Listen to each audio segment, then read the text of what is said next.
নমস্কার প্রিয় দর্শক বন্ধুরা, আমি আপনাদের অ্যাডভাইজার ফ্রেন্ড অঙ্কন। সর্বপ্রথম অ্যাস্ট্রো অ্যাডভাইজার চ্যানেলে আপনাদেরকে জানাই স্বাগতম। আশা করি আপনারা থাম্বনেল দেখেই বুঝতে পেরে গেছেন আজকে আমাদের আলোচনার বিষয় কী নিয়ে হতে চলেছে। দেখুন, কম বেশি আমরা প্রত্যেকেই জানি জ্যোতিষশাস্ত্র মতে কোন গ্রহ কোন রাশিতে উচ্চ হয় বা কোন রাশিতে নিচস্থ হয়, কিন্তু আমরা অনেকেই এটা জানি না যে কোন গ্রহ কোন রাশিতে কত ডিগ্রি অবধি উচ্চ অবস্থাতে থাকে। এই বিষয়টা কেন এতটা গুরুত্বপূর্ণ? দেখুন, আমি অনেকেরই কমেন্ট দেখেছি বা অনেকেই আমাকে প্রশ্ন করেছেন যে স্যার বা দাদা, আমাদের জন্মছকে তো এই গ্রহটা উচ্চ হয়ে আছে, তারপরেও কেন আমরা ফলাফল পাচ্ছি না? অ্যাকচুয়ালি বিষয়টা হচ্ছে, একটি গ্রহ একটি রাশিতে উচ্চ হয় ঠিকই, কিন্তু তার একটা ডিগ্রি আছে, সেই ডিগ্রি অবধি সে কিন্তু পরম উচ্চ থাকে। তারপরে যখন সেই গ্রহটা ডিগ্রিটা মানে উচ্চ ডিগ্রি পেরিয়ে যায়, তার মানে এইটা কখনোই নয় যে সে নিচস্থ হয়ে যায়, সে কিন্তু তার স্বাভাবিক ফলাফলে চলে আসে, তখন কিন্তু সে উচ্চ ফলাফল দিতে পারে না। তো সেই বিষয়টা নিয়ে আজকে আমাদের আলোচনা হবে। ভিডিওটা খুবই গুরুত্বপূর্ণ, শেষ অবধি দেখলে আপনাদের কাছে বিষয়টা সম্পূর্ণরূপে ক্লিয়ার হয়ে যাবে। তো ভিডিও শুরু করবার পূর্বে আপনাদের কাছে একটাই অনুরোধ, আপনাদের যাদের আমার ভিডিও ভালো লাগছে তারা অবশ্যই চ্যানেলটিকে সাবস্ক্রাইব করুন, এবং যারা আমার সাথে যোগাযোগ করতে চাইছেন স্ক্রিনে দেওয়া নাম্বারে হোয়াটসঅ্যাপ মেসেজের মাধ্যমে যোগাযোগ করতে পারেন। তো আসুন শুরু করা যাক।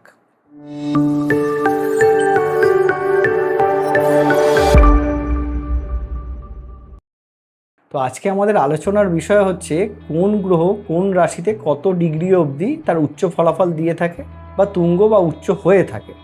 এখন বিষয়টা হচ্ছে, কম বেশি আমরা প্রত্যেকেই জানি যে কোন গ্রহ কোন রাশিতে উচ্চ হয়ে থাকে, তবুও একবার আমি আপনাদেরকে বলে দিচ্ছি। দেখুন, প্রথম হচ্ছে সূর্যদেব, আমাদের বলতে পারেন গ্রহদের রাজা। সূর্যদেব সে কিন্তু মেষ রাশিতে উচ্চ হয়ে থাকে, তার পরম মিত্রের ঘর হয় মেষ রাশি, মঙ্গলের ঘর, সেই ঘরে সে উচ্চ হয়ে থাকে। চন্দ্র কোন ঘরে উচ্চ হয়? চন্দ্র হয় কিন্তু বৃষ রাশিতে, শুক্রের ঘরে। তারপরেই মিথুন রাশি আসে, মিথুন রাশিতে হয় কিন্তু রাহুদেব উচ্চ। তারপরে আসে কর্কট রাশি, কর্কট রাশিতে কিন্তু উচ্চ হয় দেবগুরু বৃহস্পতি, তার মিত্রক্ষেত্র চন্দ্রের ঘরে সে কিন্তু পরম উচ্চ হয়। এবং বুধ কিন্তু নিজের স্বগৃহস্থ ঘর, নিজের মূল ত্রিকোণ ঘর কন্যা রাশিতে হয় উচ্চ। শনিদেব কোন ঘরে হয় উচ্চ? শনিদেব কিন্তু তুলা রাশি, তার পরম মিত্র শুক্রের ঘরে হয় উচ্চ। কেতুদেব হয় দেবগুরু বৃহস্পতির ধনু রাশিতে উচ্চ। মঙ্গলদেব হয় মকর রাশি, শনিদেবের মূল ত্রিকোণ রাশি কিন্তু নয়, সাধারণ রাশি মকর রাশিতে মঙ্গলদেব হয় উচ্চ। এবং সর্বশেষ শুক্রদেব কিন্তু দেবগুরু বৃহস্পতির মীন রাশি, এটাও কিন্তু দেবগুরু বৃহস্পতির সাধারণ রাশি, মূল ত্রিকোণ কিন্তু ধনু রাশি। তো শুক্রদেব কিন্তু দেবগুরু বৃহস্পতির মীন রাশিতে গিয়ে হয় উচ্চ। এবার বিষয়টা হচ্ছে, এটা আমরা প্রত্যেকেই জানি, প্রায় আমার ভিডিও এ নিয়ে আগে করা ছিল, তো তবু আজকে যে বিষয়টা সেটা হচ্ছে, আমরা জানা সত্ত্বেও ধরুন আমার জন্মছকে দেখা যাচ্ছে যে সূর্য উচ্চ হয়ে বসে আছে মেষ রাশিতে, সূর্যের দশা চলছে, সূর্যের অন্তর্দশা চলছে, কিন্তু সূর্যের দশা বা অন্তর্দশাতে যতটা পজিটিভ ফলাফল আমার পাওয়া উচিত সেটা আমি পাচ্ছি না। তাহলে সেই দিক থেকে যদি বিষয়টাকে বিবেচনা করে দেখি, তো আগে আমাদের জন্মছক খুলে আমাদেরকে দেখতে হবে যে সূর্য মেষ রাশিতে বসে আছে, কত ডিগ্রিতে বসে আছে।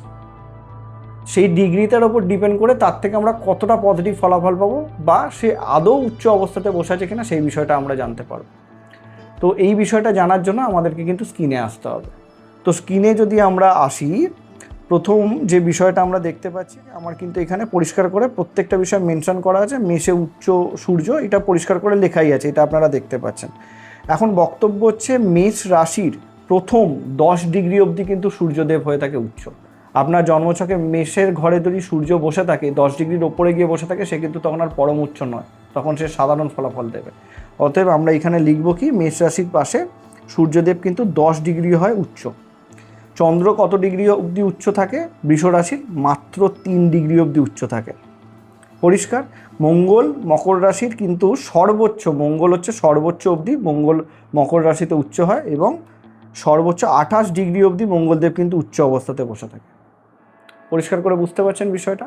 আপনার জন্মছকে মঙ্গল মকর রাশিতে বসে আছে এবং তার ডিগ্রি যদি 29 হয়, তখন কিন্তু সে আর উচ্চ নয়। 28 ডিগ্রি অবধি মঙ্গল কিন্তু পরম উচ্চ। এই বিষয়টা ক্লিয়ার হচ্ছে আপনাদের কাছে? বৃহস্পতিদেব কর্কট রাশিতে উচ্চ হয়, যেটা খুব সামনেই তার গোচর নিয়ে আমাদের ভিডিও আসছে। প্রত্যেকটা লগ্ন রাশি নিয়ে আমাদের বৃহস্পতির গোচর নিয়ে ভিডিও আসবে, একদম সহজভাবে আমরা বুঝবো। তো যাই হোক, দেবগুরু বৃহস্পতি কর্কট রাশিতে মাত্র 5 ডিগ্রি অবধি কিন্তু উচ্চ অবস্থাতে থাকে। 5 ডিগ্রির ওপরে যদি চলে যায়, তাহলে সেক্ষেত্রে কিন্তু সে আর পরম উচ্চ নয়। এবং বুধ কিন্তু কন্যা রাশির প্রথম 15 ডিগ্রি অবধি উচ্চ অবস্থাতে থাকে, নিজের ঘরের প্রথম 30 ডিগ্রির মধ্যে প্রথম 15 ডিগ্রি অবধি সে কিন্তু উচ্চ অবস্থাতে বসে থাকে।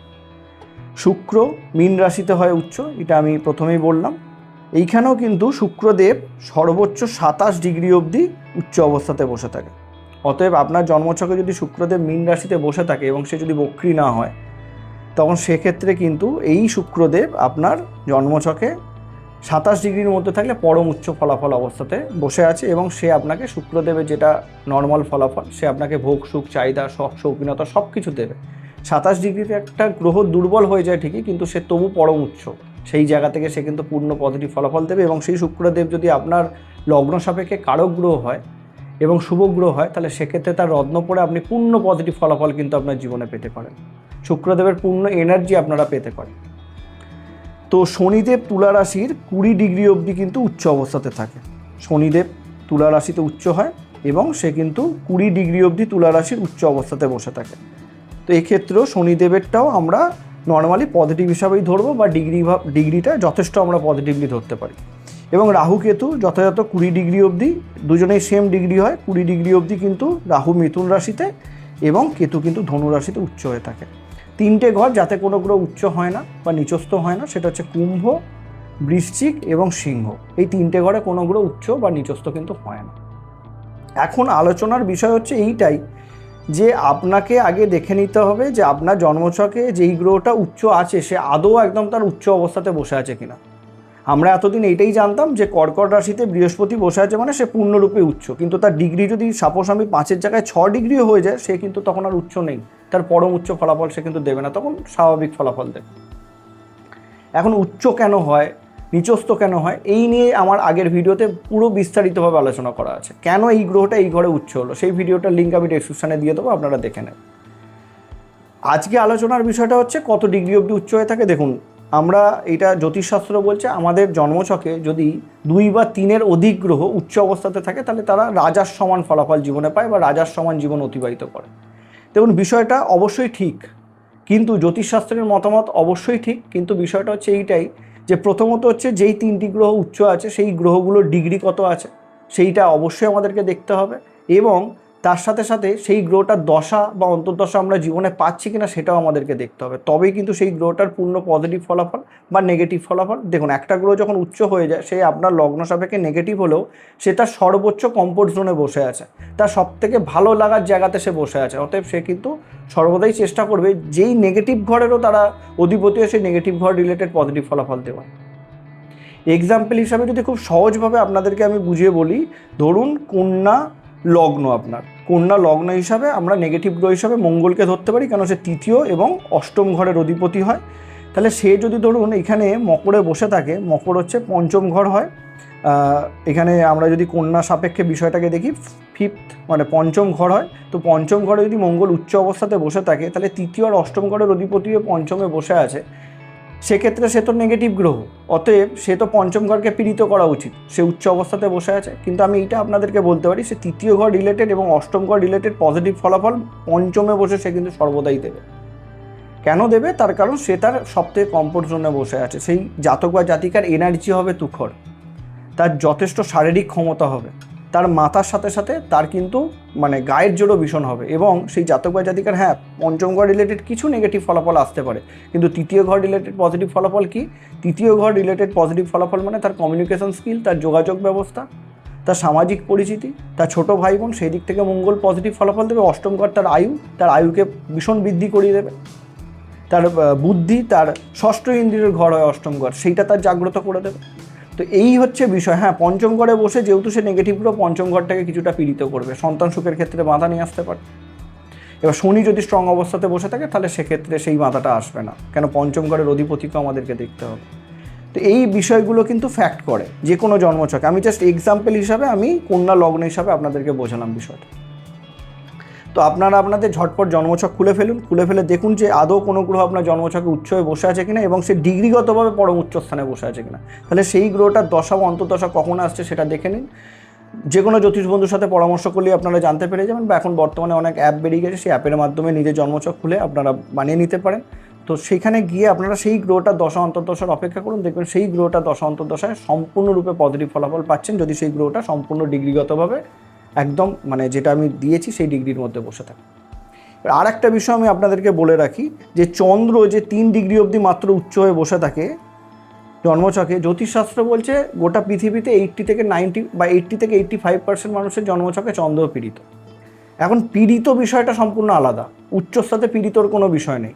এখন ব্যাপারটা হয়ে যাচ্ছে এইটাই যে চন্দ্র যেই গ্রহটা আমাদের মনের কারকগ্রহ, সে মাত্র 3 ডিগ্রি অবধি উচ্চ থাকে। তাহলে আমরা আমাদের সবথেকে আগে নিজের মনের নিয়ন্ত্রণকে হারিয়ে ফেলি। তাই সেই কারণের জন্যই চন্দ্র যেই গ্রহটা সে সবথেকে কম ডিগ্রি অবধি উচ্চ থাকে। এই বিষয়গুলো আমাদেরকে বুঝতে হবে। এই ছোট ছোট বিষয়গুলো যদি আমরা বুঝি, আমরা কিন্তু জ্যোতিষশাস্ত্র খুব সহজে বুঝতে থাকবো দিনের পর দিন। আশা করি আপনাদেরকে এই উচ্চ গ্রহের ডিগ্রির বিষয়টা সম্পূর্ণরূপে বোঝাতে পেরেছি। দেখা হচ্ছে পরবর্তী ভিডিওতে। নমস্কার।